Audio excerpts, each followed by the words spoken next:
இறை வார்த்தை மார்க்கு நற்செய்தி அதிகாரம் 4 இறைவசனங்கள் 35 முதல் 41 முடிய.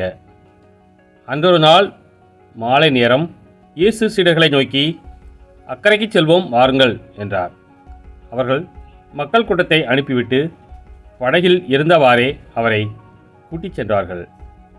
வேறு படகுகளும் அவருடன் சென்றன. அப்பொழுது ஒரு பெரும் புயல் அடித்தது.